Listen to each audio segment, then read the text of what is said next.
17. It was a very good year. Yeah. Oh, man. It's 7 o'clock on a Friday night. Another long week of work and just things happening. Another long week of life. Not a long enough week. Life is too precious. It really is. Not a long enough week. I just saw Aurora. Aurora had her ballet first ever public performance today at her little ballet school. It was her class, only about 7 or 8 girls or something like that. But everybody's parents showed up today around midday, and they had what amounts to her first little recital. And man, oh man, how precious. How precious and elegant. How elegant. Listen, I'm hanging out here. We're going to have Jason Bermas join us in a little bit. There's a lot going on. I have some stuff I want to talk to him about, this whole James Comey thing. There's also some stuff with the P. Diddy stuff. That guy, Jonathan Odie, is going to be, I think, testifying. I wonder, obviously, they're not going to ask him about the New World Order or anything like that. But still, I just want to throw some things out there at Jason, see what he says, and talk about some other things here too. There's an interesting guest. I saw Vigilant Fox and a few other people talk about him. Her, she was on talking about these psychological experiments done at Facebook that used a sample size of about 700,000 users, about how negative or positive content affected everybody. These are unsuspecting subject matter, or test subjects, I should say. And so that has DARPA implications. That has so many other things going on. And, I'm going to hang out tonight. And Jason Bermas is going to be a part of it. So that's nice. Also, at some point, probably within the next 10 minutes or so, the Yankee game is going to start. The Yankees are playing in the Bronx, and they're hosting the Mets. And I'm going to have to switch over at least audio. I just want to listen to the boos. I want to listen to the boos for Juan Soto. I want to hear it live. You're not going to see anything. I'll get taken down everywhere if I show anything anyway. But I do need to hear the boos. So I hope I can get it loud enough. I want to really just put myself in the middle of it. Breathe it in. I can't be in the right field bleachers right now. Can you imagine? Oh, I can. It's been a very long time. But anyway, I have to go and just listen to that for a second. That'll happen within the first 15 minutes over here. And Jason's joining us around 7:20. What else do I have? Oh, I got a couple of things for you. First of all, the Super Chats, quite frankly, superchat.com. It has been redirected through Streamlabs again. We did that many years ago. Then we had problems with Streamlabs. Well, we're back. And for now, it doesn't matter. Stream Elements is still around, but I'm not going to be... Just go to quitefranklysuperchat.com. That's the only thing that you ever need to worry about. And Streamlabs, I think, is a lot more stable, and it gives you more opportunities to send Super Chats through, and I'll be able to see them. And again, they take 0% out. There's a 2% processing fee, but it's not like the 30% on Google or anything else like that. But still, contribute to the show however you'd like. I just want to let you know there is a new Super Chat processor, because a lot of people had 404 errors and other things that just seem screwy. So I'm hoping that this works. And of course, the only thing that matters is the URL. Something else I'm going to be doing, I'll tell you a little bit later on, for new sponsors. I'm going to be doing something else for the next month, and I actually might just keep doing it. But whenever you become a sponsor for this show on a monthly basis, I want everybody provide me with your mailing address if you're comfortable with that, because I want to send you, coffee and Keto Brainz and stickers and whatever the hell else we have in overstock, the postcard of the month, whatever the hell it is that we have a lot of. I just want to thank people, especially on their first month. But now what I'm going to start doing, and for those of you who are already sponsors, you let me know too. You send me over your phone number and I'm going to call you. Okay? I'm going to call you and I'm going to thank you. Say, hey, it's Frank. Just wanted to thank you for becoming a sponsor. It's not going to be my personal number, of course. It wouldn't be that stupid. You can't do that. You can't just give that out to anybody. But I've got a burner phone. I got myself a burner phone, and I'm going to just call you to thank you personally for becoming a sponsor. So just putting it out there, wherever it is, Patreon, Subscribestar, or directly through Squarespace on quitefrankly.tv. You're also going to get a call from me. All right, let's see here. Do I have anything else? That is, no, I don't. There's great white sharks all over the place, though. What the hell is going on with the great white sharks all over the goddamn place? Great white sharks. Did you hear about this? Look at this. Closest to shore great white spotting for enthusiasts marks the shark season off Montauk, and they're huge. Not only that, but I heard a lot of people down in Florida were saying that what they're seeing with the sharks are really disturbing. They're a little bit more aggressive than they have been. I wonder what that's all about. Do you guys see any this is another thing I love to hear about. In the second half of tonight's show, we are going to be doing a reel review. I have a couple of voicemails that were left to me, one by our producer, Krista, but also another one by Barbiturate Jones about what's going to be left behind by society. I got those in. I have another special voicemail for you guys all, too, after Jason Bermas is on. But the one thing that I would love to get around to constantly, and I'm always thinking about, first of all, we have a perpetually open thread on the forum about strange dreams. If you have strange dreams, reoccurring or recurring, whatever the hell it is, I want to know about those because there's something strange. There's something very prophetic about that to me. My dreams have been weird. I got a little bit of a dream story to tell you later on. I don't know. I was in like a classroom setting last night, and the teacher was Michael Knowles, and the people in the classroom was a lot of people that I grew up with in elementary school, people I haven't thought of in years. And they were in there, and they knew what was going on. They had they just knew the material. I didn't know shit. And I also didn't know it was a dream. If I can know it was a dream, it's a dream that I can roll with the punches a little bit more, and I won't be that stressed out. I'm in this dream, I am stressed out because I'm looking at other people's tests, what they're all doing, and they're like doing equations with like overlapping circles, pie charts, and all that shit. They obviously know exactly what they're doing, and they're having just a jolly old time. There's also Spanish aspects to some of these tests.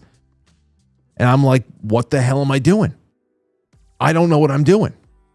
And I can't fake my way through this. And the whole night, I'm waking up. I'm stressed out. And even when you wake up, you're like, that was a dream, right? Am I still in school? I hate that disorientation. If I can have a little bit of a lucid touch to my dreams, I think I'd have a lot better time with things. You know, I'd roll with the punches a little bit more. I'd play with certain outcomes and all that stuff, but it just doesn't end up that way. Anyway, I have other things I'd like to do with you, and then we'll talk on the other side of this. Let's do the intro, shall we? We'll be right back.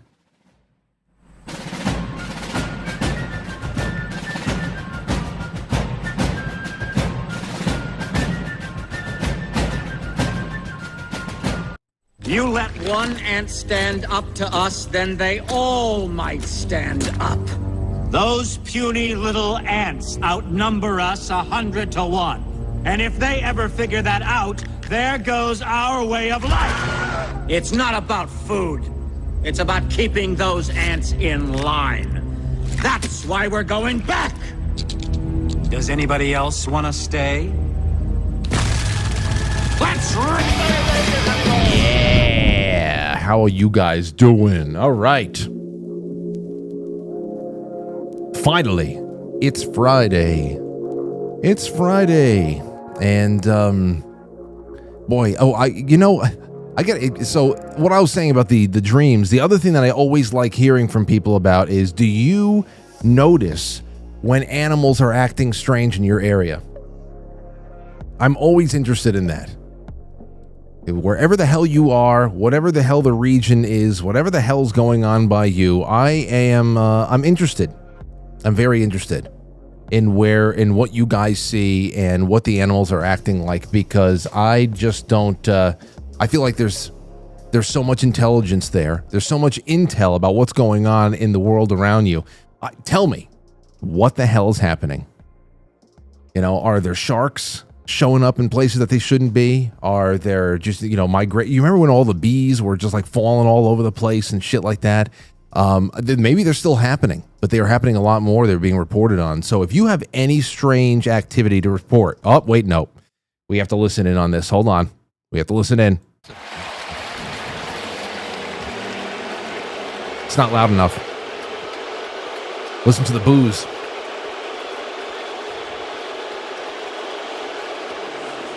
You piece of trash!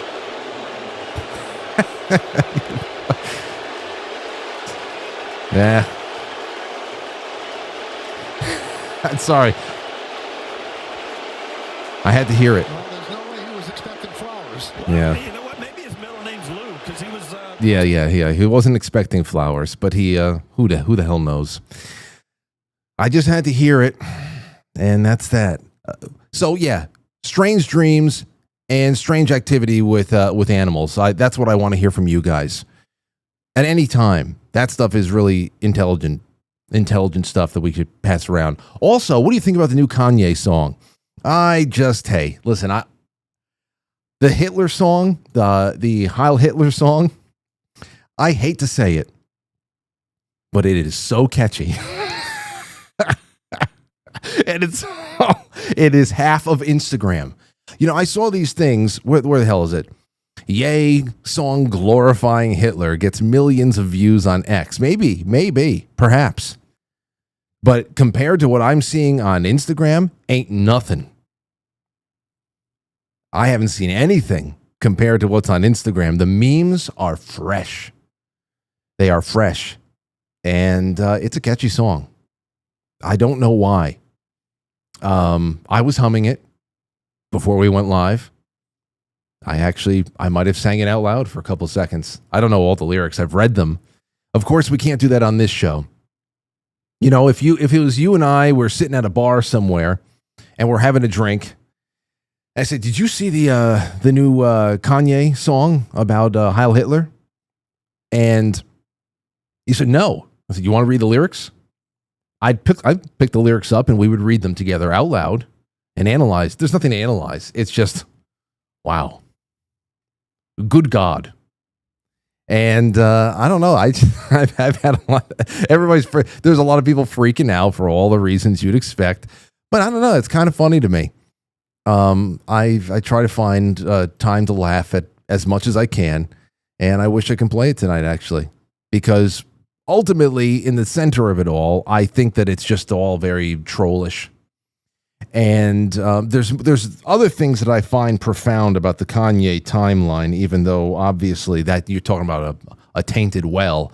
That is a poisoned well right there for many reasons. But perhaps Jason Bermas will have something to say about that as well. You just don't know. Okay, well, this is what was going on with James Comey. Here is Peter Ducey giving you a little bit of the timeline. James Comey went on to his Instagram, and apparently he was taking a long walk at the beach again. This goofy bastard. He's taking a long walk at the beach, and he happened to find shells that were situated in a very interesting way, what he called a cool shell formation. It was 4 numbers. It was 8647. And this is the way that this has all been going down. Take a listen to this for a minute. It's a very serious topic is that James Comey wants us to believe, and we have this photo here, that he saw a cool, these are his words, cool shell formation on my beach walk. And the cool shell formation, according to the person who used to be in charge of the FBI, shows shells in the shape of 8647.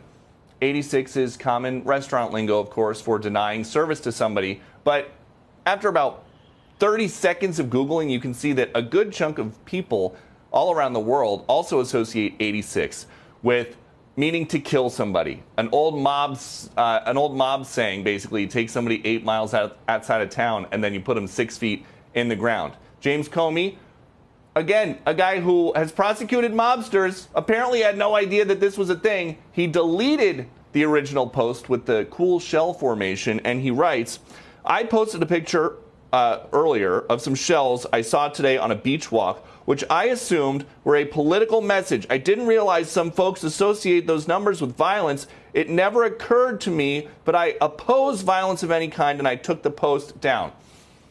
What does that mean, though? Which I assumed were a political message. What was the message? That's not enough for Donald Trump Jr. He says, just James Comey casually calling for my dad to be murdered. This is who the Dem media worships. Demented. And Kash Patel, as we were coming to air, the new FBI director, one of Comey's successors, is saying that he is in touch with the Secret Service, and they are going to be sending Secret Service agents to talk to. Very serious topic. Oh, well, okay. Well, it cut off early. Well, apparently the Secret Service did go over there to interview him. Now, I don't know. I don't know what I feel about this. What do you feel about it? I mean, the idea on the internet, of course, has for the long time, especially surrounding James Comey and following that goofy guy and all of his online posts and shit like that, and his looking up into the sky and being whimsical in a cornfield or something like that. The common theory is that this is all public comms, that James Comey is sending something out, a mass message to a coordinated group of people. I don't know why they wouldn't just be privately encrypted messages, but I guess if you're trying to trigger Manchurian candidates or one thing or another, I don't know what I feel. First of all, I thought that murder was 187. So I see 86, and everybody said, "Oh no! It's murder as well because 8 miles and 6 feet deep." And I'm like, okay, and it's more than the president himself is taking it very seriously. He went on Fox to say, "Hey, listen, it's a code for assassination." Now, I would love for James Comey to have been picked up on maybe the first day of Kash Patel's, time as FBI director, just based on what we already know about him and his entrapment schemes that he was working on from 2016 all throughout 2017 and the start of that ridiculous special counsel that ate up so much of the public's consciousness for 3 years, and other stuff that he was doing on the side. I mean, it's but for this, I don't know. Maybe it is something serious though, and perhaps you can sell that to me. I don't think that he is a good person in any way, shape, or form, but yeah, I don't see anything really big coming from this as far as the justice that he deserves to have administered to him. Anyway, I'm hanging out on a Friday night and I need somebody to just, spin some webs with. And who better to bring on than someone we haven't spoken to in a little while? It's Jason Bermas. Jason, how's everything doing by you? It's good, man. How are you doing? I'm all right. I'm just reading the Instagram post by James Comey. What do you think about that? I thought 187 was the call for murder, not 86. Well, 187 is more of the hip hop scenario, Frank. Yeah. 86 is more of the I would say 80s / early 90s gangster movies portraying the time period of probably the 50s and 60s, if that makes sense, taking it 4 decades. It's certainly out there. It could also mean cut it. I'm not saying what the guy did was wise. And I think that in a certain retrospect, even before he did it, he knew that what he was doing, obviously. I mean, he's the FBI director. So I don't know. I wonder what the purpose of this is other than to create a media circus, because it's certainly done that. And I think at the outset, there was no way that Comey could have known that it wouldn't be, especially given the fervent nature of Donald Trump supporters. And look, rightfully so, many of the people who voted for him thinking this time around they were going to lock some people up. I'm still waiting, brother.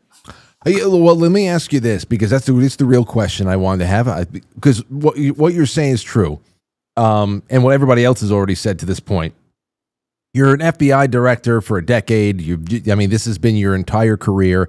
You know the vernacular, you know the codes, you know all that stuff. So as far as just public antagonism and trying to be obtuse about what you're putting out there, whatever.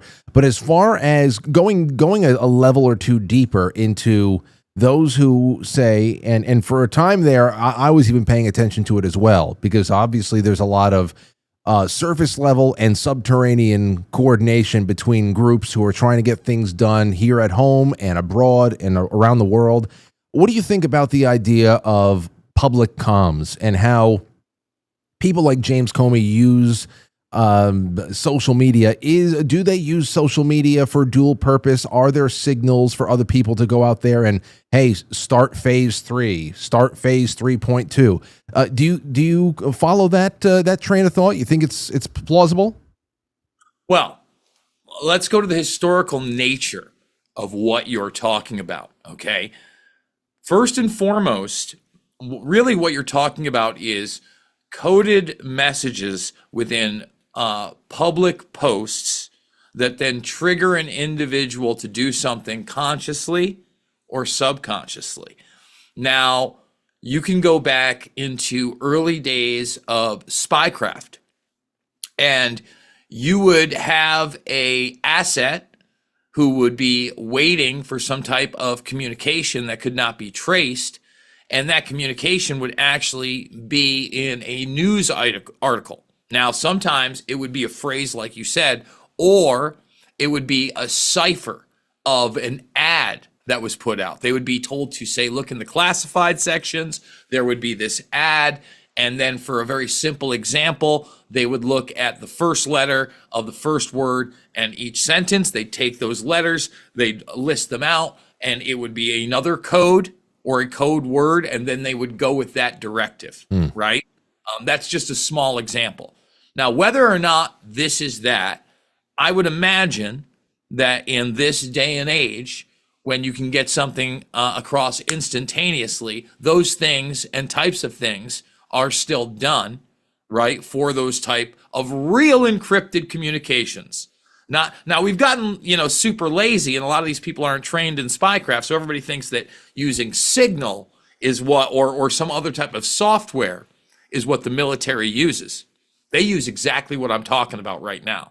They may use encrypted communications as much as possible, but when you're talking about those type of operations, they're still utilizing that type of craft. And, anybody can now look this type of stuff up. And these were the type of things that we were trying to break in the World War II era and the Soviet era, Cold War, et cetera, et cetera. They've never really gone away.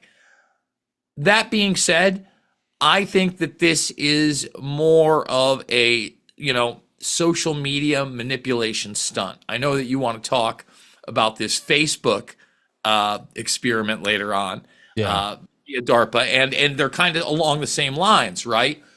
Can we get an emotional response to something that we're putting in the public arena by targeting individuals with that information and making them feel a certain way about it? Now, already with this, 86-47 thing, let's just peel back some layers. First of all, it's on a beach. It's with shells. Everybody knows that we've got the Mar-a-Lago president. We've already had an assassination attempt on him there on a golf course. That thing has still not been rectified. We've heard very little.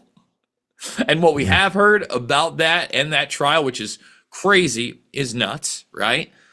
There's that. There's the fact that this is the FBI director that many people thought should have been put in prison during the first Trump administration. This is a guy that literally committed treason.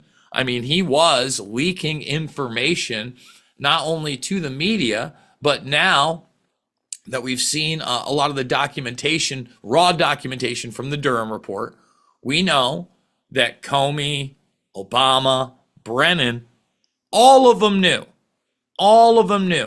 that not only did Russia, not interfere with the election, okay, they all knew that. They knew that Trump was not a Putin puppet and this dossier was nothing but jackassery. Now, their big concern was more that Russia would find out how they obtained that information and were going to continue to spin it and try to prosecute them than, the truth, because this was a witch hunt from the beginning. I mean, once again, out in public, Frank, we have so much documentation that if we can't get arrests from that, I don't know that we will. We obviously have things that could be peeled back surface level if there were indictments, prosecutions, discovery. But are we going to see that with names like Brennan, Comey, Clinton, Obama? I'm highly doubtful. And I know a lot of people don't want to hear that, but it is the truth. Think about what they did to General Michael Flynn. Once again, I mean, Comey knew exactly what he was doing, went and bragged about the fact that they were setting him up and wanted to talk to him before the administration had even got set up to see what they got on him. And we've seen the result there. These people are brutally vicious, and they are in these tight-knit, compartmentalized circles. So, again, I saw Tulsi Gabbard talk about it last night with Jesse Waters. This is going to invoke, a certain response on the left, where you've got like the social media superstars saying, oh, that he just meant cut them, and they're going back to that lingo, and they're all for it, so they're going to spin it that way. Yeah. And you're going to see more of the hardcores that are saying, hey, we've wanted this guy gone from the very beginning. I mean, when it hits Tenacious D style, where Kyle throws away probably a multi-million-dollar tour with one of the biggest movie stars in the world, saying on his birthday, I wish he hadn't missed. I mean, there's a certain amount of derangement. It's great. That's already gotten out there. It's a great point.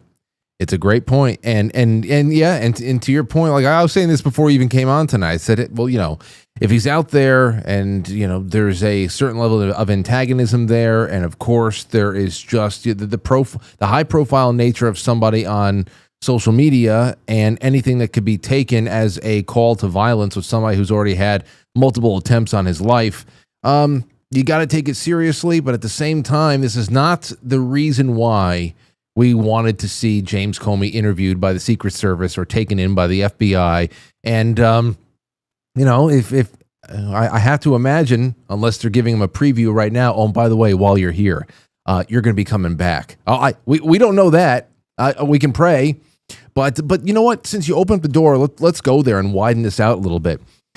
I saw Vigilant Fox publish a thread on statements made by this recent guest on Rogan about one of your favorite subjects, and that is not only that DARPA's involvement in developing the internet, but the way that all of us, in one way or another, are unwitting participants in all types of mind control experiments. Here are just a couple of bullet points here. In 2012, Facebook manipulated news feeds of 689,003 users to show more positive or negative content, testing emotional contagion.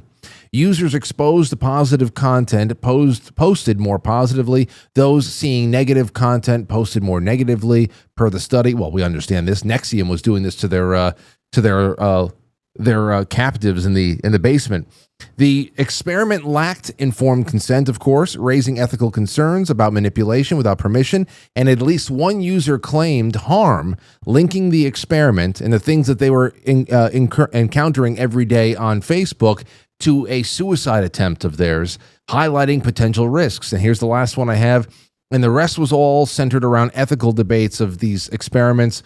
But the obvious thing here, Jason, is that there's no way to tell just how much of our reality, how much of the economy too, because when you stimulate people's minds, their emotions, everything is different.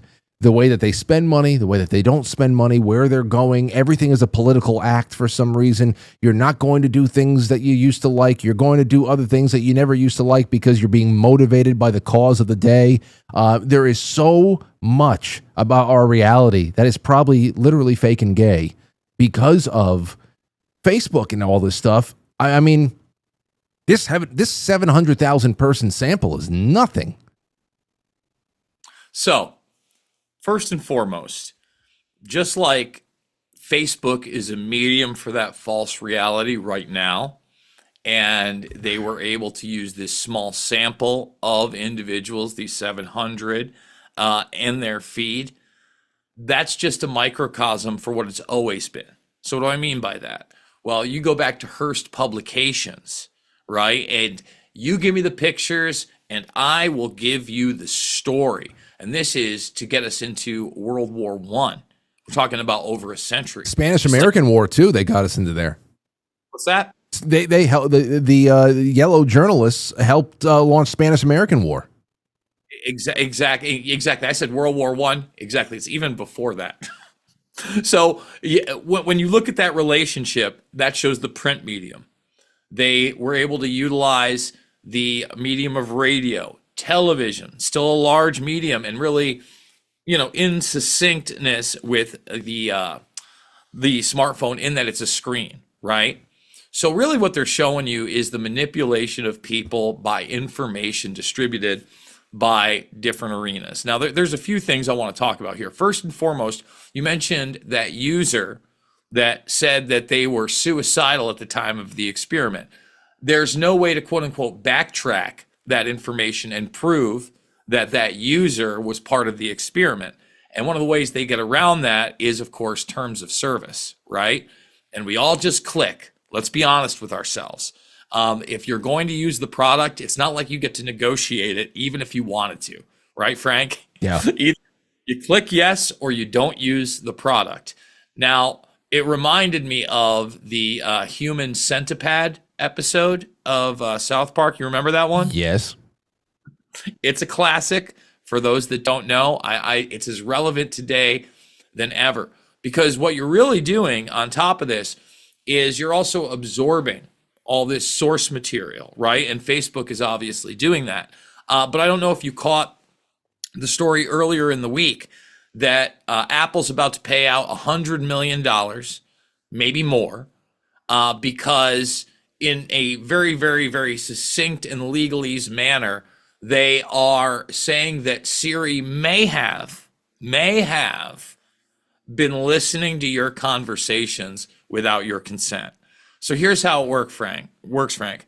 If you've had an Apple device, I think in the last decade, I think they might have launched Siri in 2015, and you've had up to 5 of those devices, okay? Because you can get a max of $20 per device.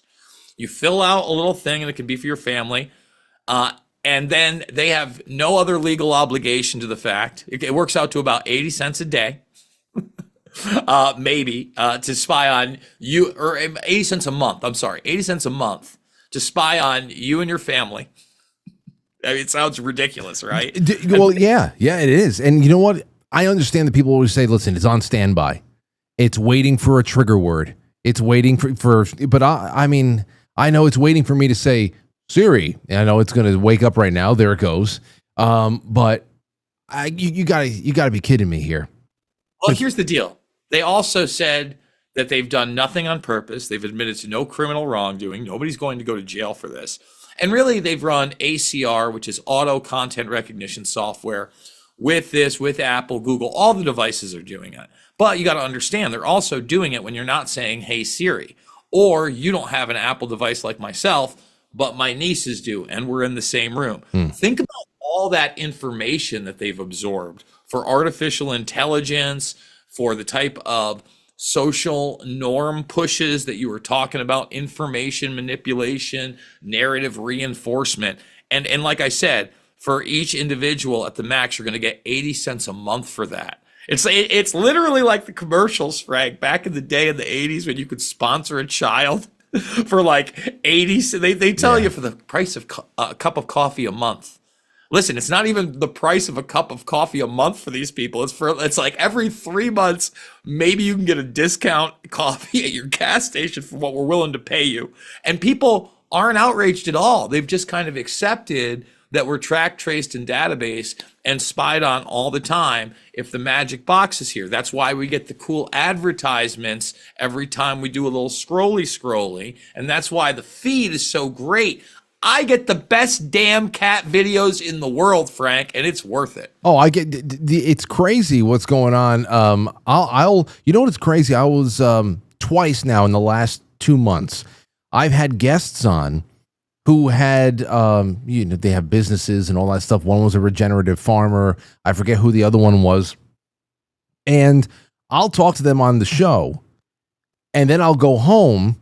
And the first time I open up my Instagram app from being home from the studio, I will get hit with an ad for their business on social media. But I didn't even know they even had an Instagram presence. But the linking, and I asked myself, okay, well, I didn't know that they even had a social media account on Instagram. So this all is audio. This is all just listening in and hearing the conversations I'm having, the ones I'm conducting, because in many cases, it's not even like I'm sharing links that I'm even clicking onto content that is related to these people, and therefore I'm in some kind of a feedback loop. It really is. Every day we see some kind of a manifestation of human interactions we have showing up in digital echo chambers, and it could only be sourced from these human real life interactions sometimes, which is that's the spookiest part about all this stuff. You have to imagine that every click is going to be logged somewhere, and therefore you're going to get more of it. But it's the things that you only ever said in the privacy of your living room that continue to show up out of nowhere with no paper trail or digital trail. That's the scary one. Well, let me just say this. Sometimes the digital feedback loop gets it totally wrong, by the way, and is advertising you things. Like in my case, every single morning when I throw on YouTube and I pick a couple songs, first of all, by like the next song, you can kind of predict what it's going to be. It doesn't matter how many times I click off that song because it's garbage and I don't want to hear it. YouTube tries to force it down my throat. Now let's go down the advertisement train. First of all, I don't know what happened to the graphic design arena, but apparently there are just a lot of effeminate dudes that are using Photoshop, and Photoshop is constantly advertising to me. Frank, I've been on the Creative Suite since I think the first year that they offered it. You know how long ago that is now? It's like 15 years. I think that's like one of the very few things I have on auto pay. Photoshop doesn't have to convince me with some dude with a bad mustache that lives with 5 other dudes and is making graphics with balloons in Dumbo, Brooklyn, that I need that service. Yet every day, Photoshop. You know what the other one I get all the time is? Mint Mobile. I've had Mint Mobile at least 5-6 years. I have it for my niece. You don't have to advertise it to me. I'm going to spend the money on Mint Mobile. The service is fine. Yeah, Ryan Reynolds comes up all the time. So I do find that, and I'm not a big social media guy. That's the other thing. I think the more that you do the social media, unfortunately, the more you get those kind of feedback loops. But then on top of that, you also have the conversations that you're having with people. I'll just be honest with you, Frank. Since most of my conversations take place in front of this television, aside from my family, every once in a while, you'll get the politically driven stuff as well. But that's not the major feedback, because the major feedback is what I'm doing the most. And the most is I'm paying my Mint bill. They know about that. And I'm paying my Adobe bill. And I'm on Adobe, I don't know, probably at least 3 to 5 hours a day. Right? If I'm not working on something, it's up in the background, right? It's Thumbnail City, it's me exporting a clip, it's me capturing something, et cetera, et cetera, et cetera. So I find, it's a lot like AI. We had a big AI panel with the Independent Media Alliance, Whitney Webb, James Corbett, Last American Vagabond, Derek Bros, must watch. And that's one of the points I was making about it, is that AI, although it's also narrative management, and that's the main thing, it wants to see how much pushback there's going to be against it, and it wants to make you feel smart. So if you bring up something that it didn't want to, in many cases, it will apologize or go, wow, you're really bright, and that's something I should have incorporated. So it becomes this mirror of a mirror image of what you're willing to accept. And so much of society has turned into that, whether it's the advertising we get from that social media, whether it is the outrage that we allow ourselves to be engaged in from that social media manipulation. A lot of it becomes a mirror image, because from that outrage, what happens, Frank? People start getting in fights online. They start posting similar material. I mean, I went and saw Tom Segura last weekend, and his opening bit was how he loves to get friends and family members to block him online and how he hates them with certain social media posts, which I found rather hilarious. Well, you know what? Truth is funny these days. I mean, well, actually, no, truth is tragic. I mean, and then we also know tragedy and comedy, they go hand in hand. And that's what we're dealing with here, man. That's what we're dealing with. And I saw that. And of course, there's the James Comey thing. There's nothing more. I mean, at this point, it's just tinderbox. Years ago, that would not have, that in and of itself would have been head scratching. What the hell's a former FBI director being so loose with this stuff, especially since he knows what the number combinations mean and what it could mean to some, whatever. But now it's just, there's so many other factors that keep things on edge that it's just really like tossing the cigarette into the dried leaves over there. So, I mean, going from there's a couple other things. There's a Trump link to this next thing. There's a Comey link to this next thing. Diddy trial stuff.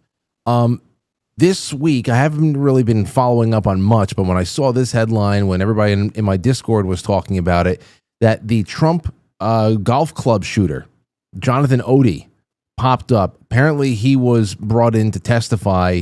He was given a lot of really good validation when Cassie brought her lawsuit forward. Now, back when in 2018, when he got arrested for, throwing the American flag around in there and popping off a couple of rounds just to seemingly get himself arrested. And then we were able to watch that 30-minute compilation of all of his, of his interrogation, where he's talking about New World Order, witnessing all types of behind the scenes stuff, who's trafficking drugs in their hip hop planes, and what's going on at these sex parties, and who's a member of black branches of Freemasonry and all this other stuff. He's brought in now. Of course, this is another thing that people have been talking about today for another reason there too, is because Maureen Comey is a part of this operation, or at least was at some time. How are you seeing all of this stuff play out with Diddy? Is it going to be at this point a little bit more suppressed, or is it going to be blown wide open in some very embarrassing way? The question is, what don't we know yet? I've actually been following a little bit of the trial this week because it has been taking place. And one of the more salacious things out there, first of all, there's the clickbait headlines about Bieber, right? Because I think through a surrogate, Bieber put out some kind of a statement that he saw things, that were extremely egregious, but he, people, clickbaited it like, Bieber finally admitted that he was molested. That's not happening, right? And I don't know if we're going to see anything like that come out. Suge Knight has made some, extremely odd comments recently about the Diddy trial. He said that if Diddy is convicted, he believes that Trump's going to pardon him. I don't think that's going to be the case. That would be something completely wild. If you see some of the details in the freak-offs, I can't even say it, but they involve nipples, and it is just extremely disturbing. On the flip side, I think you know what I'm talking about. You haven't heard it? What?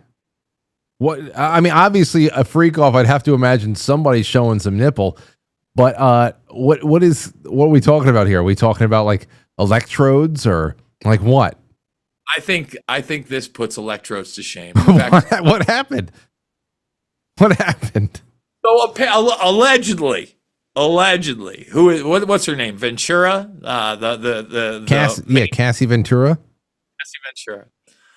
Allegedly, when she would be done with the freak off with the gentleman and maybe multiple gentlemen, she would have to take their ejaculate into the next room where Diddy was and rub it into his nipples. Okay.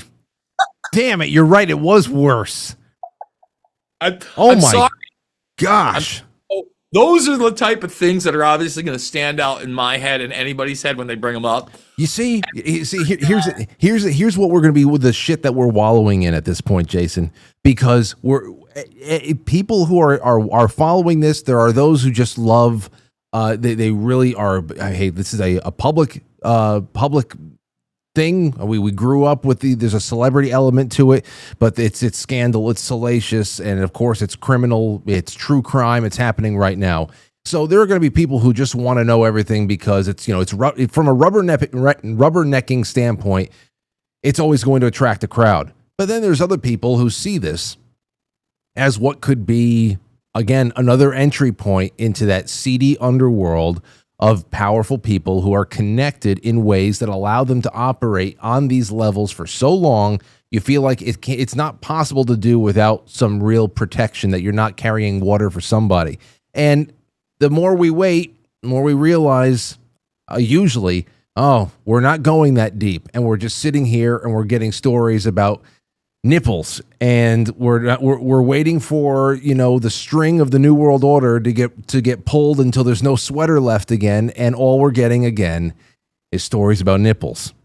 And well, I think that's part of it. There's also been some text messages between Ventura and Diddy where she talks about how she loves the freak offs. When I read through them, it seemed like to me it was like an after conversation. Because I love the freak offs when we're both into it. So like obviously something had happened at one of these things, or he had suggested something. And then it was like this whole thing where she was ready for a freak off right now. Right. So again, that type of sexual stuff's in there, but it also plays into the idea of power. I mean, look what this woman was, willing to do to be a part of this world. Look at Diddy's behavior, how he portrayed himself in public, and the things that he was doing sexually behind the scenes and perhaps more. I think that it's that type of behavior and depravity that at the very least is now coming into the forefront, and not just in the entertainment arena, but especially there. I'm not sure if you're following up on the Kanye West stuff after he just did his Hitler anthem. I was going to ask you about it because before you got on, I said I was talking about how it is. It's in my head.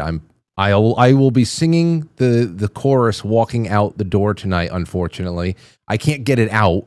But of course, there's the meme aspect of it.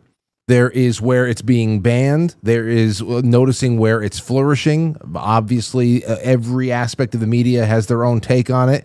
And then there, beyond it all, is just if you can be dispassionate about the whole thing. I think the most provocative aspects of Kanye West's story at this point, for those people out there who are creating video vignettes and all that other stuff, I've seen a couple of really incredible time lapses of Kanye as he's very young, his mother's around and all that stuff, and how things, how his life has progressed in very short little clips to the point where he starts off the way that everybody was introduced to him, and then all these years later, here he is with the black bags on his head, and he's in just going, and along the way, we all say the same thing. Okay, he's in that sunken place. He is rubbing shoulders, and he's being handled by people in very, very well-known ways. How many are these psychological breaks? Is it MK Ultra reprogramming that's necessary? Is it, is the disassociation starting to wear off? All that compartmentalization, what is happening there? But no matter what, there is a very incredibly, you can track the progress of this guy's life, and it's going to, I don't know. Does he really love Hitler? Is he really a Nazi? I don't know, but this is one hell of a crazy observation to make right now. So before we get into Kanye, because you brought up so much, let's talk about that social aspect of it, right? So, first of all, I think that Kanye is and has been extremely mentally ill for a really long time. But let's talk about the social aspect. In 2025, if you had told me that any pop culture figure, or whether it be rock star, rap star, country, anybody would be putting out not only a song with a chorus of Hail Hitler with an N-bomb on the front, forget about the N-bomb, but just the Hail Hitler thing in general, but then at the end of it having a speech by Hitler, I would have said there's just no possibility, but here we are. And what does that do? I mean, it really, first of all, it incites the public to think that this white supremacist thing is real. And it doesn't even matter that it's a black guy with literally, 20 to 30 other black dudes, the blackest they could possibly be. In a darkened room. I mean, again, you've got to realize all the symbolism, because you say, like you got to understand. Obviously, he's trolling a little bit, and there's some irony here, but he's obviously going nuts. What's the song really about? Him losing his kids to the media because of things he said, and probably especially because of the things he said about Jews. Right? Now you got to go back. Now we're going to go to like the mental illness of Kanye. First of all, just to make it in this business, I'm sorry. Most people have to be just a little crazy, not only to just go at it, but then there's so many people that are drawn into it because of the self-serving nature of it all, right? And you buy into yourself, and ego can be a big thing. It was Hitler who actually talked about the will of people and how the will of somebody is one of the most powerful things. And that's actually something that I do agree with. All right. And obviously Kanye's been able to manifest a lot of that stuff. Now, you mentioned the black hoods, the interviews, the manic nature. None of that is really new. You got to realize not only did he gravitate towards fame, but then he married into one of the most lunatic families of all time, bro. Like the Kardashian family is like as social climbing lunatic as it can get. The mother encouraged her daughter to shoot a sex tape multiple times to elevate her fame that really only came out of the fact, at least in the public arena originally, is that she was hanging out with the original internet fame whore, Paris Hilton. A lot of people forget all of that. And then you're in a family. The mother was behind the Ray J thing? Go read about how she viewed the sex tape and then made her reshoot it. What? I see. I didn't even know that. Then again, I don't. This woman who was also married to a very powerful man that had, been the defense attorney of very powerful people, right? Who's on the OJ team. He didn't survive as long, but then she marries Bruce Jenner, and Bruce Jenner, being in this family, decided after being an Olympic athlete on the cover of Wheaties boxes, who had been celebrated for years, that he was no longer a man and a woman. Does that sound like a mentally stable environment for anybody? No. So he's in that environment. He has that, again, real original breakdown. And then think about vanity and fame. A lot of people forget how his mother died. His mother didn't just like catch a disease or get in an accident. No, Kanye was paying for what? Plastic surgery. Talk about the insecure nature of that. And look, I'm not trying to come down on everybody on plastic surgery.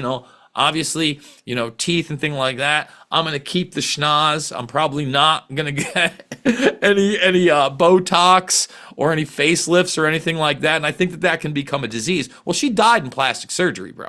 I didn't know that. I didn't know that. Yeah, that killed her.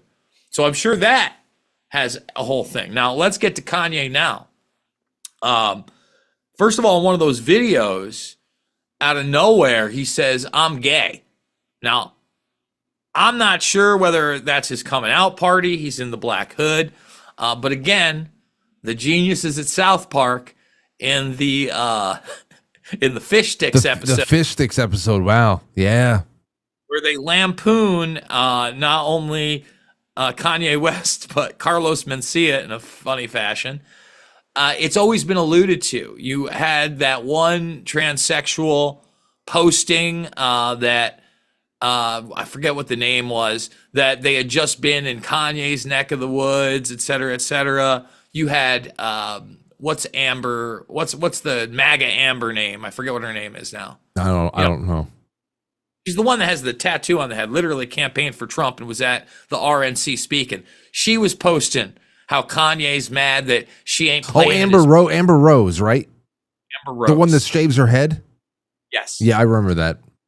She posted he was mad, wasn't playing in his booty hole and no more. Now I was just watching DJ Vlad do an interview recently. And DJ Vlad is now saying, and maybe you heard it here first on Quite Frankly. This is Jason Bermas going full speculation and just repeating a rumor. I want to make that extremely clear. That, but again, I wouldn't bring it up if I wouldn't give a little gravity towards it. And I want to give people tomorrow's news today. So now the word on the street is that Kanye also, when he was signing young artists, was demanding sexual favors from them and making them give him oral sex or maybe more. So, they keep saying I'm a gay fish South Park thing from a decade plus ago may not be that far off. Again, when people are, first of all, just encompassed by a level of money, adoration, fame that you and I can't imagine, I don't know that that's the best mental state to be in. And then you add in just a number of the things that I already talked about, it's a powder keg for disaster.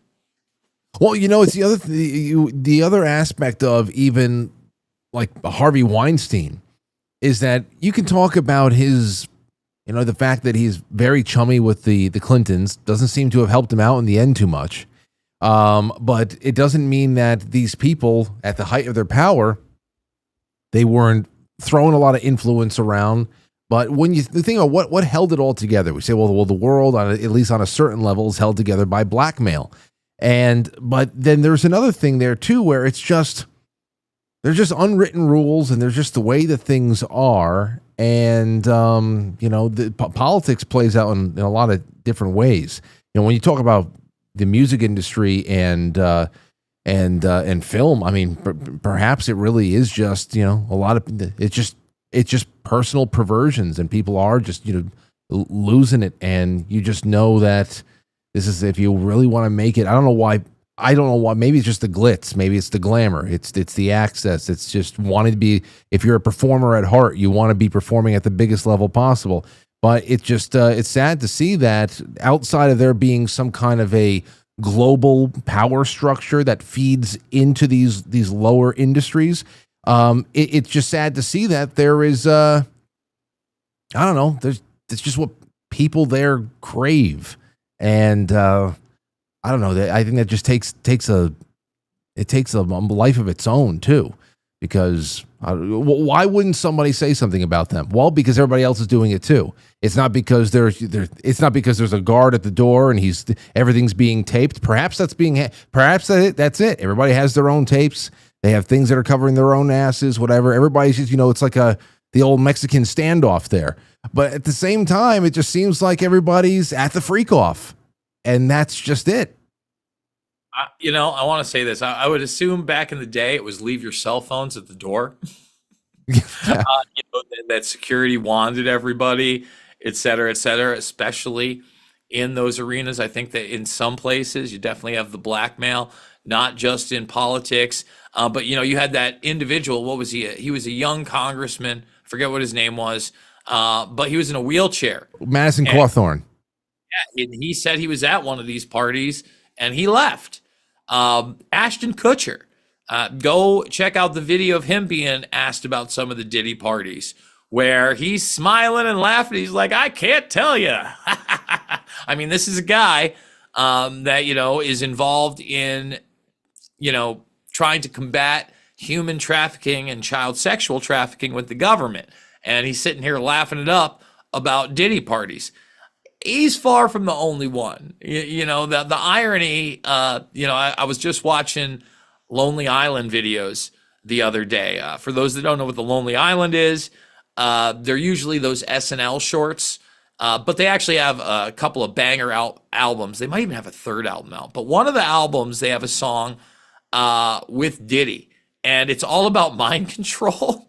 Go back and watch the video, and it's with like Paul Rudd and them on mind control, and you're watching this thing, and Diddy's a big star at the time. Everybody wants to be around him. Sean Combs, my best friend.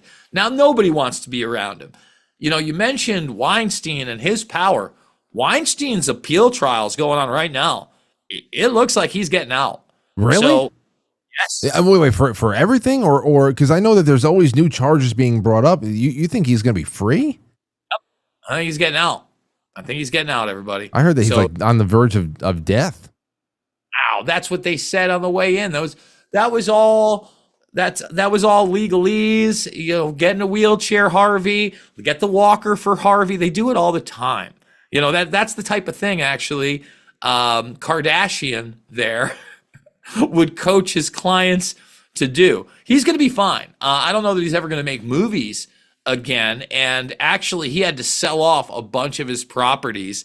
Funny story. But wait. What is the angle that is being worked right now that might actually work and get this guy out? Yeah, no.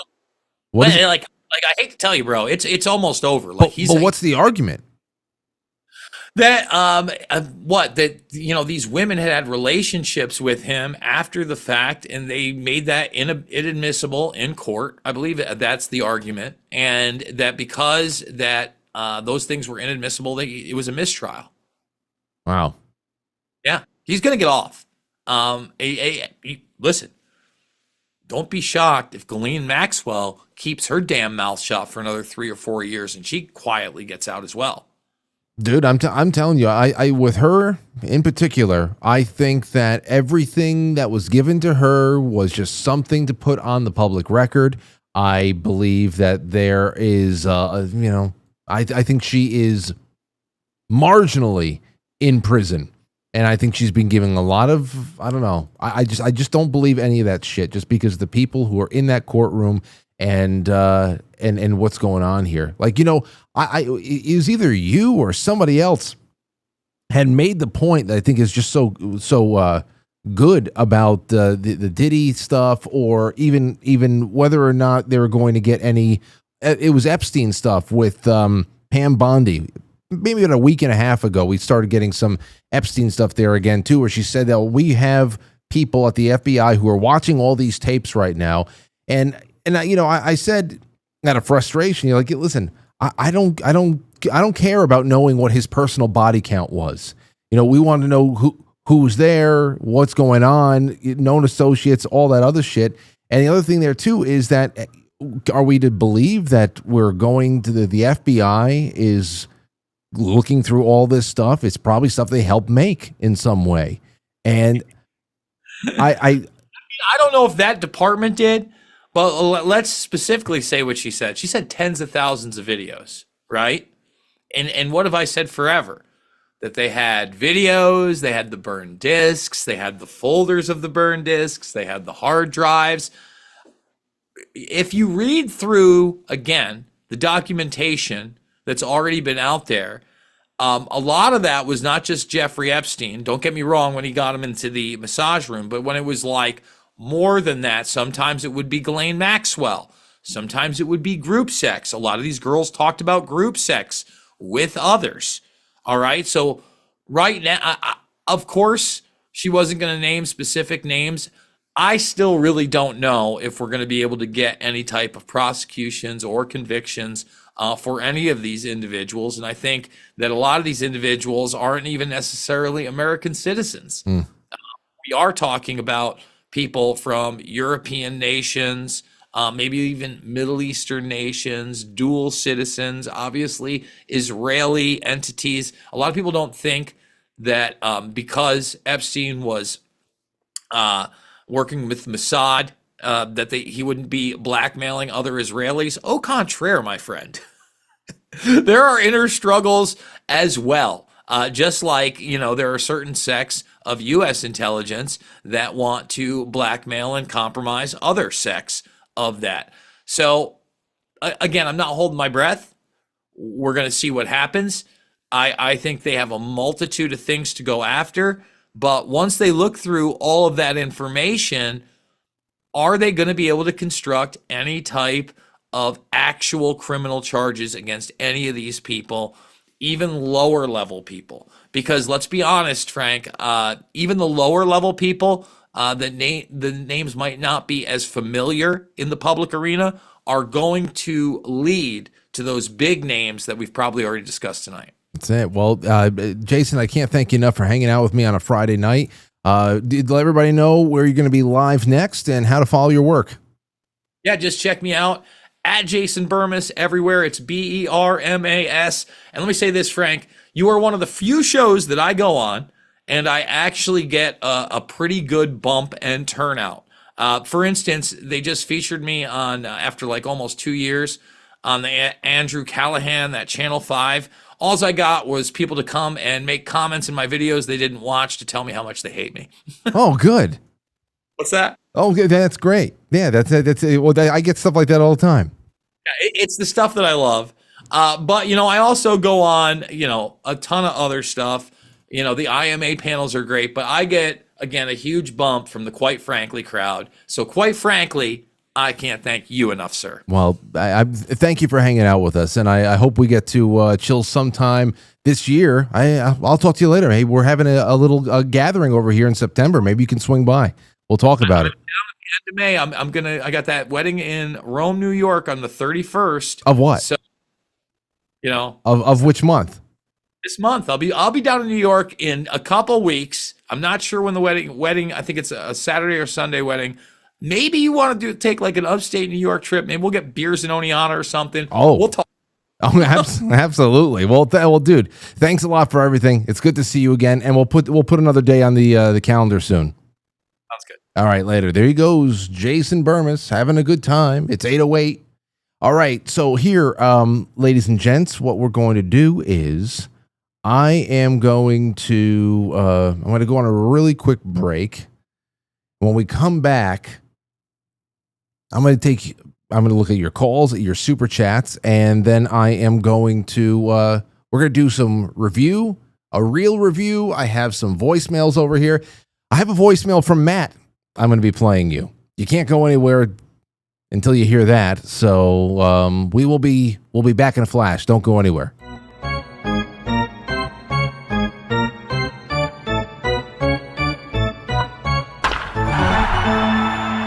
Welcome. Crazy Charlie Brown is trying to steal home! Slide, Charlie Brown, slide! Oh, you blockhead! Oh! We lost the game because of Charlie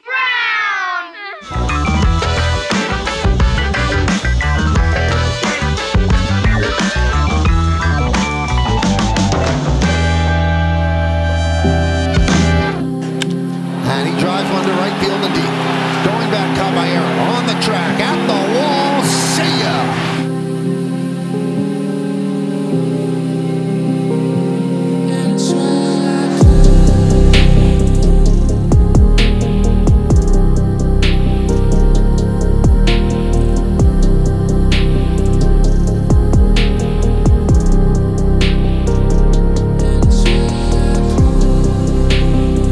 All right.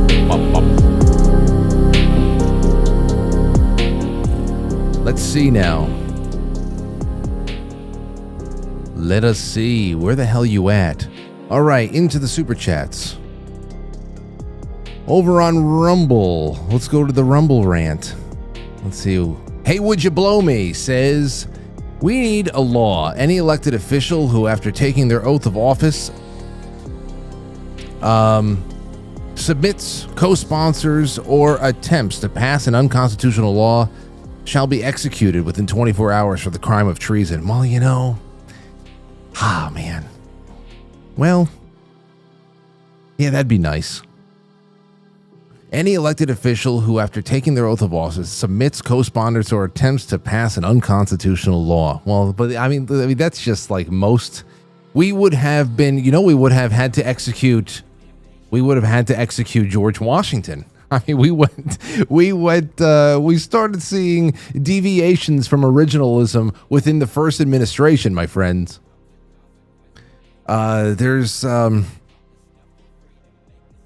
We'd have to have a little bit more of a contextualized conversation about how many people we're going to kill because seriously, there's a lot there. We went off the rails pretty quick. So here's the question I have for all of you guys. Do you think that this is public communications? Is this public comms? And I've had people who wrote in. I know that there are others. Let's see. That have said that if you take the numbers like 8647 on that date, 8,647 days backwards, it's 9/11. Which of course, between him and Robert Mueller, there was a lot. They were working in government at the time there too. How big? I don't know. AK just said, "Hey, listen. Here's the Weinstein. Here's the little bit of the TLDR on Weinstein. Owens. He was wrongfully convicted and victim of politicized justice system. Owens claims that the Me Too movement was exploited by businessmen to seize Weinstein and other assets and questions the credibility of some accusers, citing inconsistencies in testimonies and alleging that some women maintain relationships with Weinstein post-assault. Accuser scrutiny. Ongoing relationships with Weinstein as evidence of questionable claims." So after the fact. Media critique. Owens accuses the media of creating, I guess this is one of the lawyers, chaotic narrative, ignoring exculpatory evidence. And then conspiracy claims. She suggests that Weinstein's downfall was orchestrated by more powerful figures, implying that he stepped on a bigger bully's toes. Well, okay. So that's pretty much what they say. It was a kangaroo court, and they let all sorts of crazy shit in that shouldn't have been allowed, but the liberal judges overseeing it allowed everything. Why? Because of the times that we were living in. Candace Owens. So Candace Owens was breaking this down, and she was actually sticking up for, maybe not sticking up for him, but explaining why this is probably going to end up with him leaving. So she's saying that he was just a victim of the time where this pseudo-feminist Me Too movement was going on. Of course, as an attempt to not really claim any kind of ownership or accountability for the kind of meat grinder that Hollywood is, that they all take part in, that they all look away from, that they're all doing themselves, that that it engulfs and consumes men, women, boys, and girls all together. She did a whole series on his innocence, actually. See, I didn't know this. Then again, I don't really follow Candace Owens. So thank you for that, AK. Special correspondent AK from the Discord chat right now. See, you know what? This is why you got to jump into the Discord voice chats.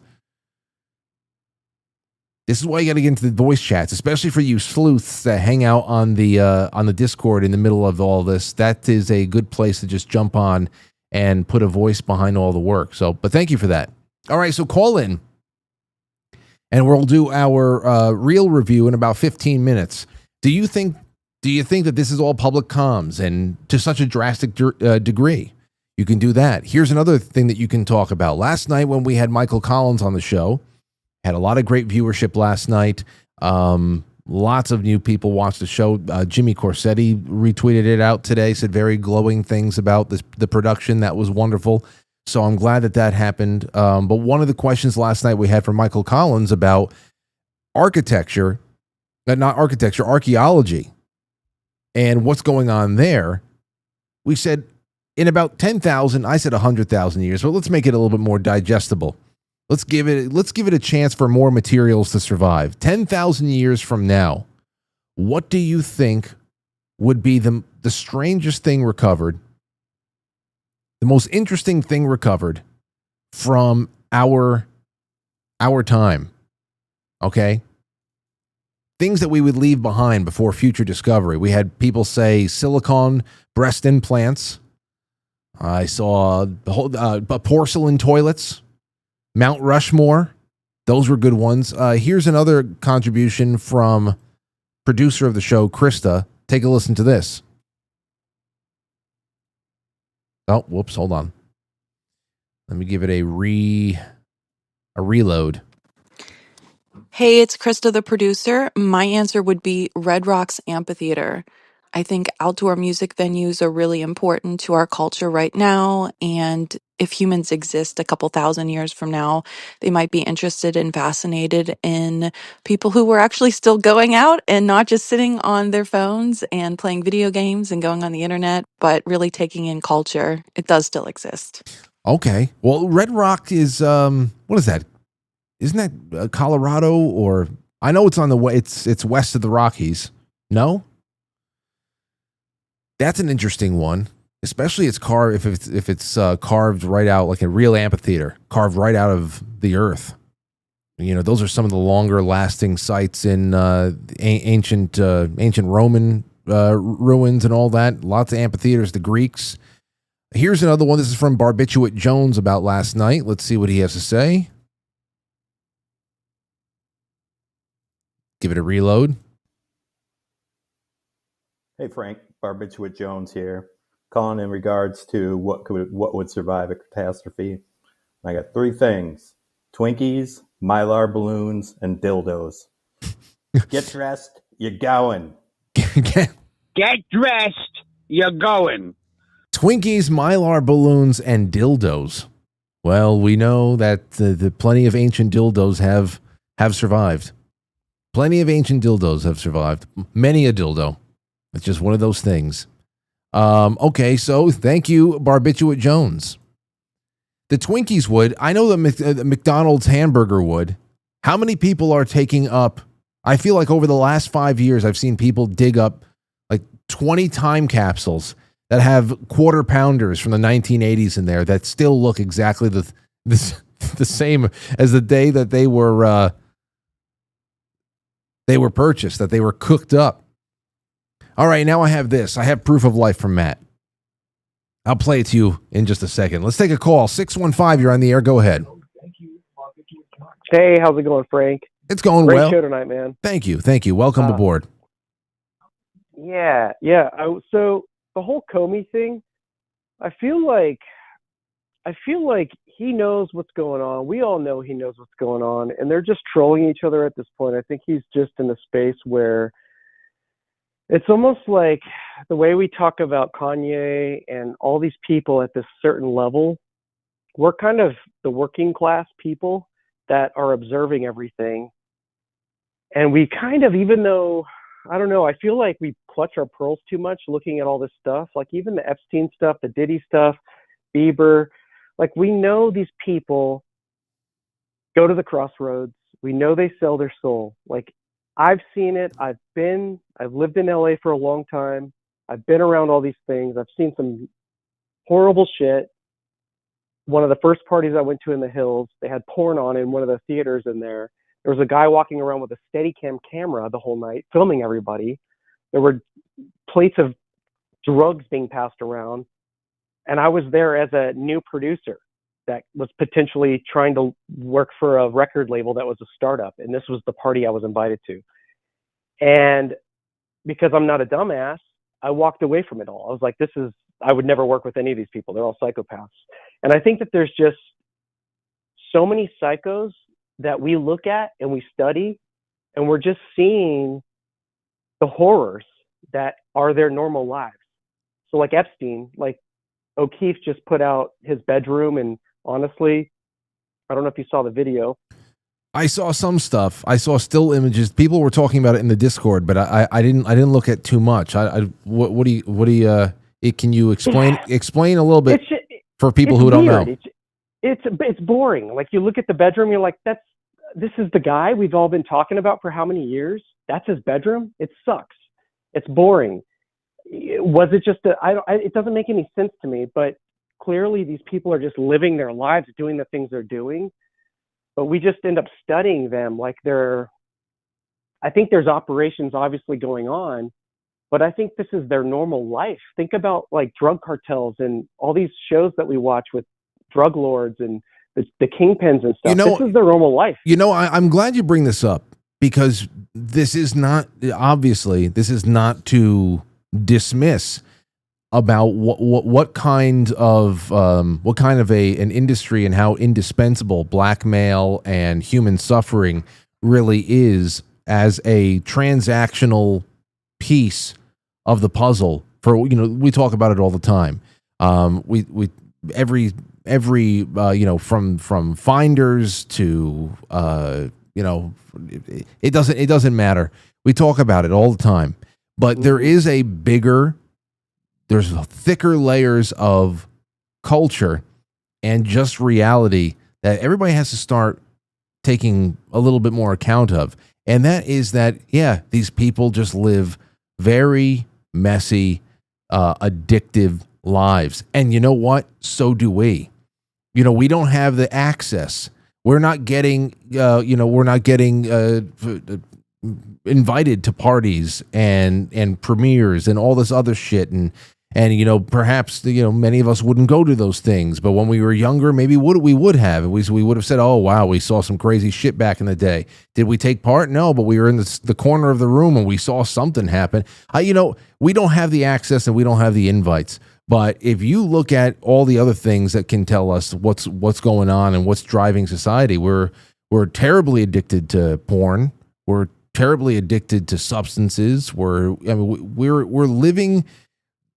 living lives that are just as junkie-like as they are, but they have the opulence and they have the glitz and they have the Hollywood Hills. I mean, it's really not it's not too far a stretch just to look at them as sick individuals who really don't have any institutional power.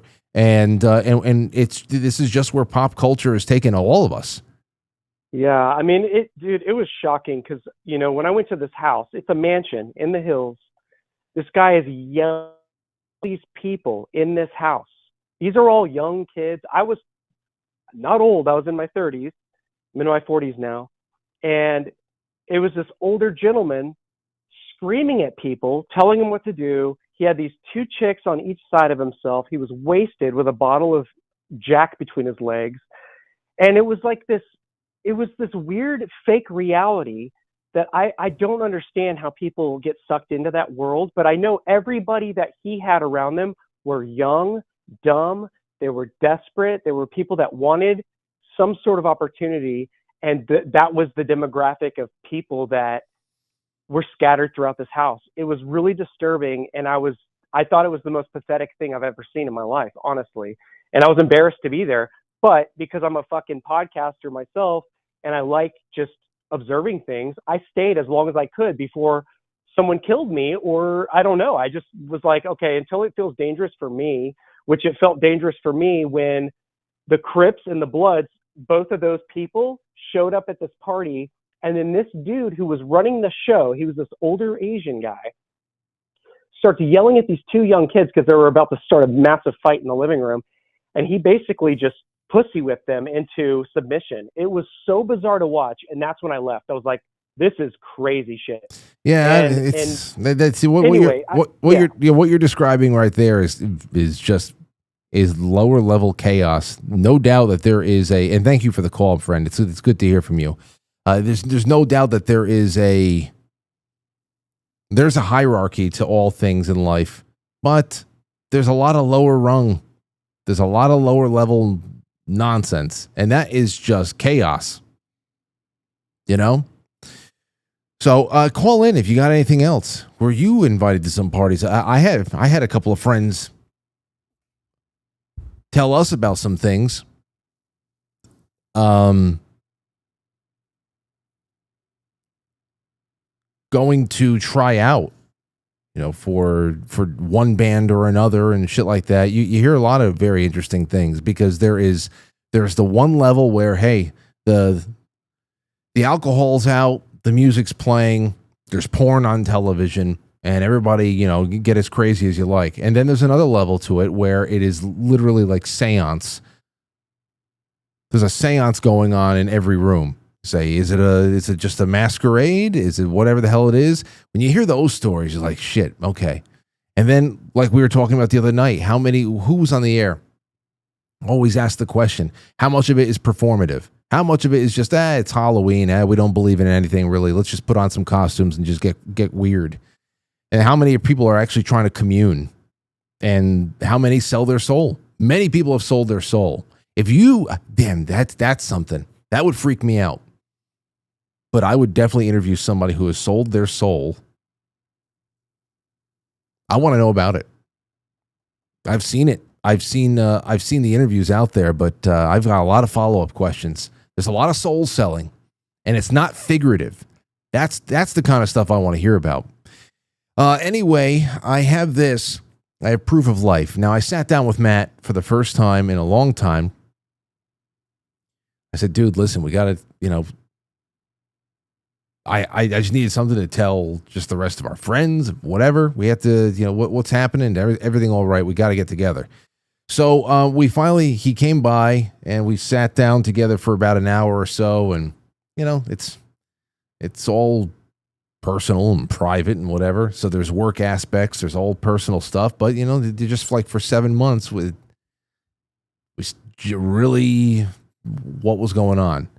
So, and you guys know enough about Matt to ask, hey, where the hell has he been on the show? And many of you are so invested that you've made up your own theories about him, there being beef between him and Jay Gulanello, which is ridiculous because Jay only started coming on more often when it became clear that Matt was going to come by less and less. But I said, well, after an hour or so talking, and who knows where the hell we all left off and shit, but I said, you got to at least give me some proof of life for people so that they get something from you and they stop asking me because I got nothing else to tell anybody. And here's what he said. This came today. So this is for you, everybody. I haven't perished or off myself yet. But if Trump doesn't win in 2028, I'm going to fucking kill myself. Okay, so there you go. I haven't perished and I have not offed myself yet. But if Trump doesn't win in 2028, it's funny because some people move the goalposts to save their lives. He seems to be moving the goalposts to ensure that he is going to die eventually because of all this shit. So there's your proof of life, ladies and gents. So with that out of the way, I want to talk a little bit about this. I want to talk about, I want to do a little bit of a real review. It's 8:30. So I got some stuff together and I went on a little bit of a rabbit hole, one video or another. And I'm thinking people are going to like this and let's just take some time. So we're going to start tonight. A little bit of this, a little bit of that, a little bit of interesting, a little bit of funny. And the first video I'm going to take you to is a funny one and one that I have not seen in a while. This goes back to 2006. Okay. 2006. It was a blooper on BBC News. Okay. And I'm going to show you something. This is what it comes down to. This anchor, okay, Karen Bowerman, she was set up to interview this guy.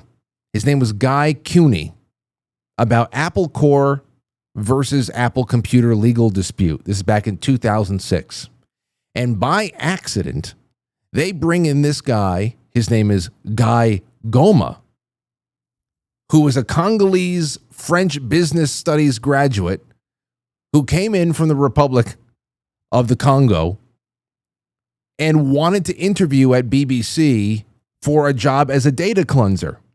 And as he's sitting around waiting for his interview, they pull him on air thinking that he is Guy Cuny to ask him questions about the topic at hand. And this is how it went. growth of music online. Well, Guy Cuny is the editor of the technology website News Wireless. Hello, good morning to you. Good morning. Were you surprised by this verdict today? I'm very surprised to see this verdict to come on me, because I was not expecting that. When I came, they told me something else, and I'm coming. You got an interview there, so it's a big surprise anyway. A big surprise. Exactly. Yes, yeah. With regards to the cost that's involved, do you think now more people will be downloading online? Actually, if you can go everywhere, you're gonna see a lot of people downloading to the internet and the website everything they want. But I think it's much better for the development and to improve people what they want and to get on the easy way and so fast the things they're looking for. Now, I don't know if he actually got the job after this, but knowing that he was pulled on air by accident, put on the spot, on television, asked all these questions, and actually hung this well, just gave them something that was serviceable and just kind of, he's not really bullshitting. He's just kind of being neutral about everything. I think that calm under fire, you're hired. I'm hiring him on the spot.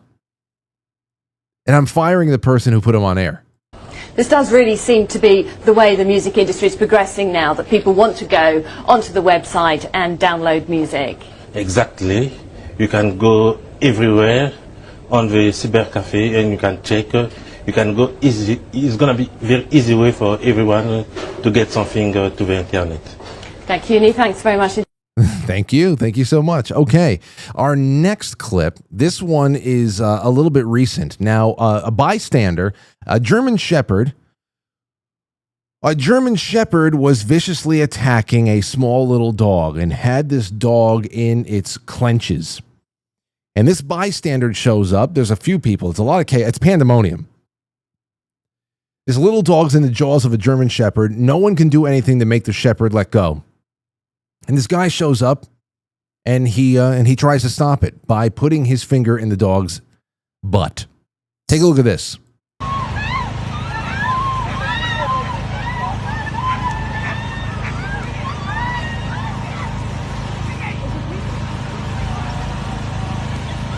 Here he comes.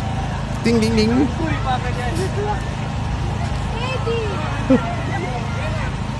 He's holding. Ding.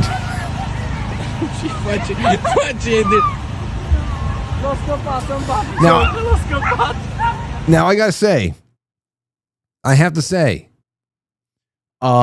first of all, this is the thing that got me here too. Everybody is trying to get this German Shepherd to let go of the small little poodle thing, and this old man shows up and tries sprinkle. Look at this! Everybody's screaming. This old man is sprinkling bottled water on the dog, which I obviously did not do a damn thing. And then comes the guy who, if you ask me, at first glance, is just trying to take advantage of all the chaos to have some shenanigans. Perhaps he's like, oh, this is the perfect opportunity. I can put my finger in this dog's butt. Now he tries, and the dog is really not responding to it. So if this was, I'm saying to myself, if this is a real way of getting a dog to let go of something, then why the hell isn't it responding? Here he comes, and he's really giving it the business too. Here you go, watch.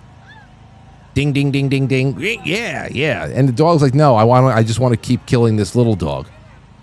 And he tries again, and there you have it. Now let me just give you a little bit of a follow up to this. I went and I said, I'm going to give this guy the benefit of the doubt. Perhaps he knows something I don't know. I'm going to go and search. And what I came up with is exactly nothing. Very little about anally penetrating a dog to stop them from attacking something else. So I have no real answers, but I have added some very strange shit to my search history. That's number one. And I did find one comment that I thought was pretty funny.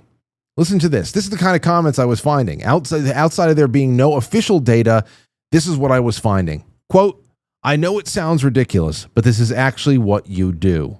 I know a dude that was savagely getting mauled by a pack of dogs, and he started shoving his fingers in all of their butts, and that is what saved him.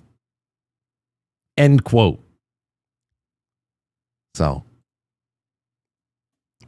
that's what I got for you with that. From there, we go from the German Shepherd to this cat. One of these hairless cats.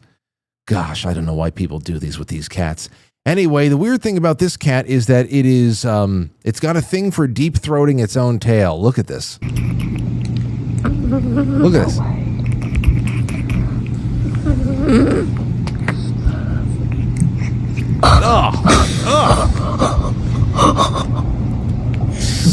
Stop it. Absolutely disgusting. Just disgusting. Why did I pick that? Because it was bizarre. And I want to do some bizarre things. Okay, so this next one is kind of bizarre and kind of eye-rolling. Now, it's from a, that's not what I wanted to do. It's called Fly High Bungee. And it's these women who are at a class, and they are on a bungee class, and they are just swinging around, jumping up, they're swinging back and forth. They're literally on in a bungee harness, and they're swinging all around the place. And the first thing I think to myself when I see this is, boy, middle-aged white women will do anything to avoid actually working out. But then I started looking at it a little bit more. I said, I can see the core engagement aspect of this, especially when you're Supermaning around. But this is a disaster waiting to happen. People swinging into everything, each other. And I have to admit, I would really have a good time in one of those harnesses if I was left alone.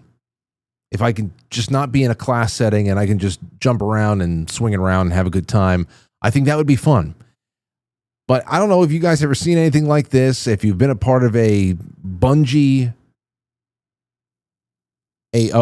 class, please let me know. I'm interested. Generally interested. That's all I have. That's all I have on that. I can't imagine. I've taught a lot of fitness classes back in the day. And we've done TRX and, core, calisthenics, all that stuff, plyometrics. But this, something else. All right, a little bit on the spooky end of things, and perhaps it's just a strange perspective. Ring cam. This is why ring cams are a blessing and a curse. Take a look at this. Woke up at exactly 3:33 a.m. and felt the need to check my Ring camera, and this is what I see.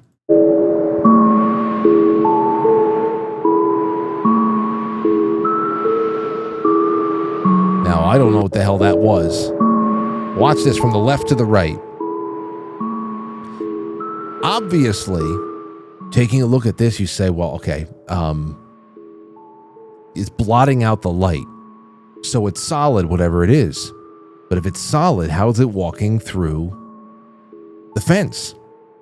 Perhaps are we looking at some sort of an angle? Is there an open gate? This has to be some sort of an optical illusion.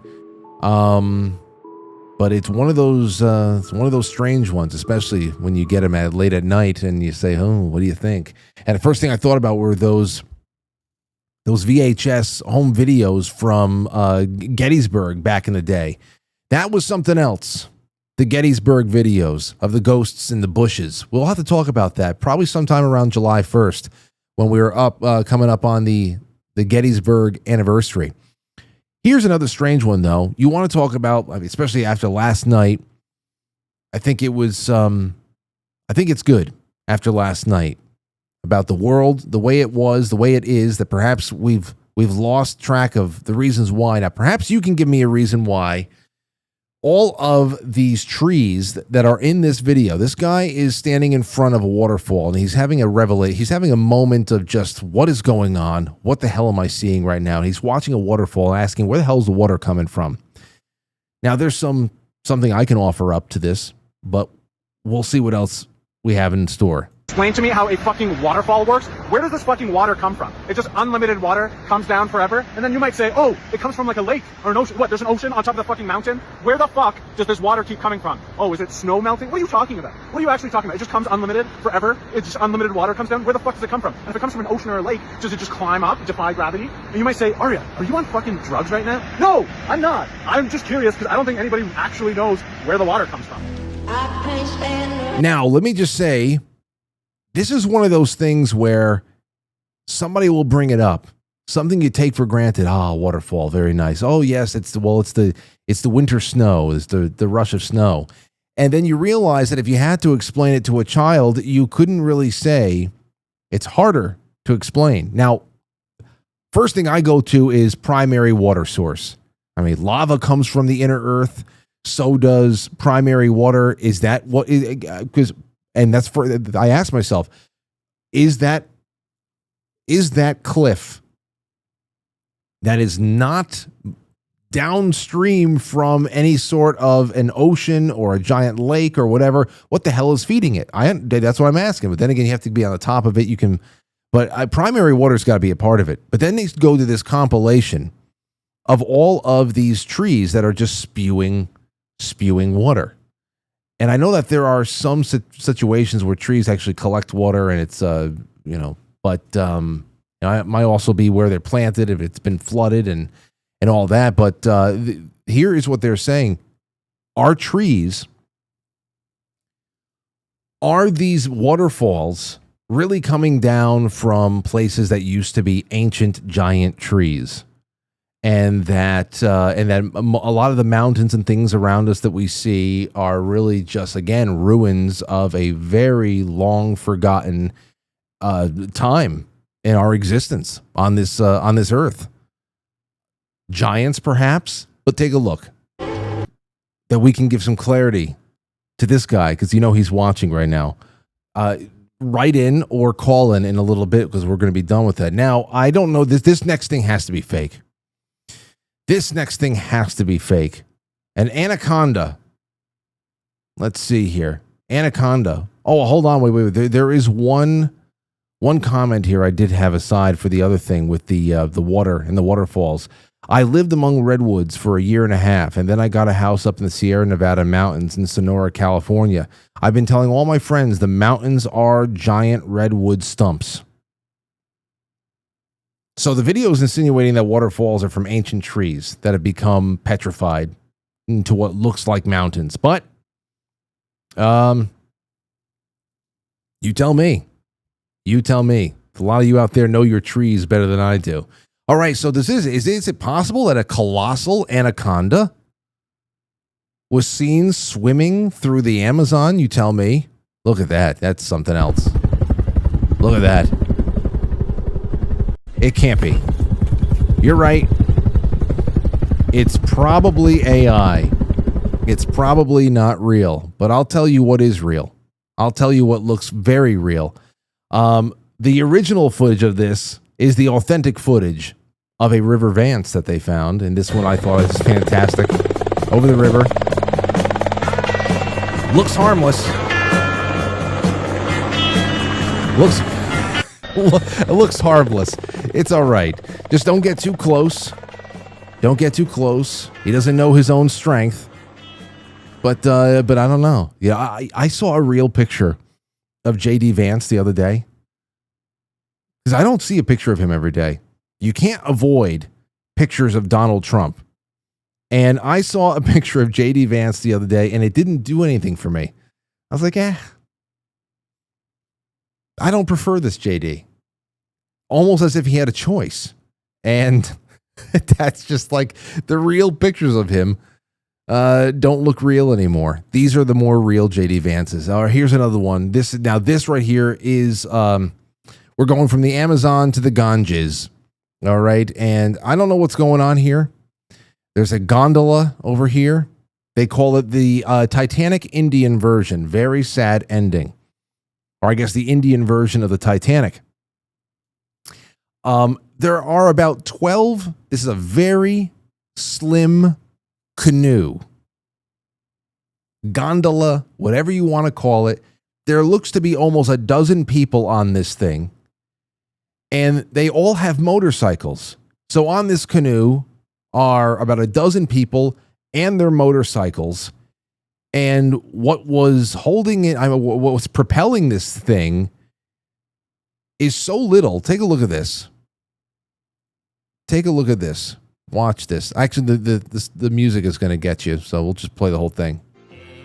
Every night in my dreams, I see you, I feel. Look at all the people on this. There's about a dozen, and they all have motorcycles. And the gondolier, the guy it's already sinking. It's already at the level of the water. And what is propelling this thing through the river is a small little motor. It looks like an immersion blender that I use to stir my keto brains into my coffee. And then, look, it stalls out. It's dipped under the water.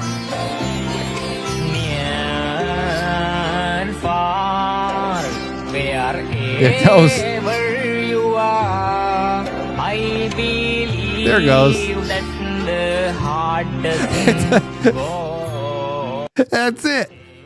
That's it. Everybody's just in the river, completely submerged with their motorcycles. And of course, I'm looking at this as it crossed my path the other night. I said, of course it was going to sink. It never had a chance. But they went through with it. They went through with it. Get everybody on that boat and an H-1B visa, please. That's just so stupid. I love it. Oh, there's just so much. There's so much to be said. So much. And here's one last one. I don't understand this. Tamar Braxton. I don't know who she is, but I wish this, apparently this was back in 2015.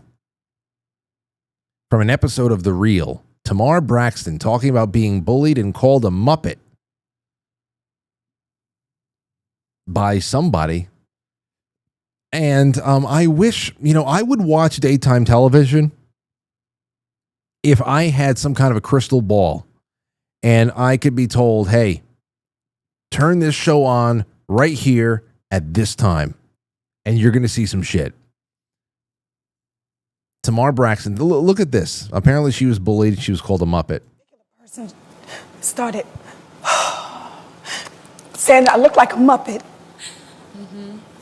And people say it so much, sometimes I start to believe it. And so I even asked Vince, I'm like, do I look like a Muppet? Oh my God. He's like, absolutely not. But this person has the whole world calling me that. And it's just so devastating because it takes me back to high school. And, there's nothing I can do about it. But what I can do is what Jeannie does. And thank you, Jeannie. Everybody's crying. I've been called much worse than Muppet for many years. And what got me about this was when she said they called me a Muppet, whoever's sitting right next to her moves her hair out of her face to take a look at her face to really make sure if she does. The person started saying I look like a Muppet. Let me see. And then it goes to this other black woman who is nodding in like the affirmative. Now she's probably just like affirming the speaker's story, but it seems like she's actually affirming. Yes, she does look like a Muppet. Yes, he People is. say it so much. Absolutely, 100% Muppet. Now I don't know. Does she look like a Muppet? I don't know. Maybe. We all look like Muppets. There could be a Muppet version of you out there. It's just I tend to call somebody a Muppet if they just seem to be just not on the other side of having any kind of control over their lives, and they're just kind of like a human caricature that is obviously controlled. I make a lot of those kind of ventriloquist comments. Joe Biden is like a ventriloquist, like a howdy doody kind of a character. I wouldn't call him a Muppet, but he's more in like the howdy doody category, where he'd sit on somebody's lap and just, or really have the marionettes, because he's all lanky and bones and joints at this point. Anyway, that's all I have for you tonight. That's all I have for you this week. And I will see you on Monday night. It's going to be a really good one here. We're going to have Richard Gage on the show with us. The first time ever, we're going to have Richard Gage, one of the founding members of Architects and Engineers of 9/11 Truth. I've been waiting a long time to talk to him, and that's going to be one hell of a thing. Now, what I will say is at the end tonight, there's a few things for you. Over the weekend, please go and read the May edition of the Quite Frankly Bulletin. It's free. It's been put together with love. It is really, really well done, as it is every month. The link to that is in the description of this episode below. Also, on quitefrankly.tv, on the forum, get ready for Film Club on Monday. Everybody's invited to it. It's going to be public. At 9 o'clock, after the show ends, the nightly show ends, we're going to have Film Club for The Prestige by Christopher Nolan. Okay? And right there in the forum topic is the link to the voicemail. I strongly encourage you to leave some brief thoughts on voicemail. Here are some guidelines and baseline questions for you. You know, things that you can get. But this is going to be a fun time. I really hope that you all show up to it.